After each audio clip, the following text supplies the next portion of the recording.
the art of divine remembrance. Who finds it effortless and who finds it elusive?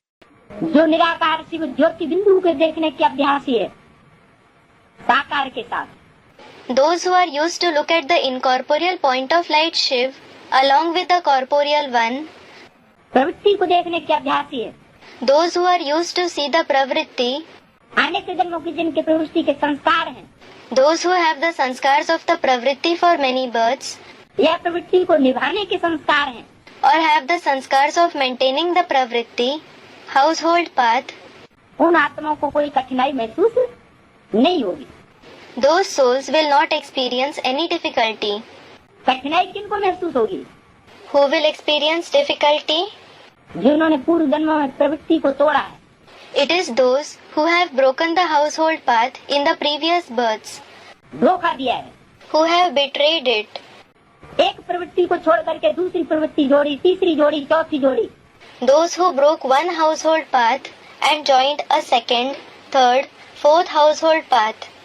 तो दुख का लेन then किया, So they took and gave sorrow. विचारी बने और बनाया। They became adulterous and made others adulterous. तो ऐसी आत्माएं जो है वो सही याद नहीं कर सकती, So such souls cannot remember in the proper way. उनको कठिनाई अनुभव होगी। They will experience difficulty. और जिनके अच्छे संस्कार हैं पूर्व जन्मों के, And those who have good sanskars of the previous births, आप भी विचारी पढ़ने के संस्कार हैं, who have the sanskars of being unadulterated, उनको सहज अनुभव होगा साकार में निराकार देखना। they will find it easy to see the incorporeal one in the corporeal one. बुद्धि में बात तो आ गई ना The point did come in the intellect, didn't it? कि साकार के बगैर निराकार आत्मा का कोई मूल्य नहीं, निराकार आत्मा का साकार के बगैर कोई मूल्य नहीं। That the incorporeal soul has no value without the corporeal. प्रकृति जड़ है, Nature is inert. लेकिन प्रकृति जो प्रकृति पति के साथ है तो विनाश कारिणी नहीं हो सकती। But when nature is with the husband of nature, she cannot be destructive. प्रकृति विनाश कारिणी कब बनती है? When does nature become destructive? पांच तत्व जो है वो उथल पुथल कब मचाते हैं? When do the five elements bring upheaval?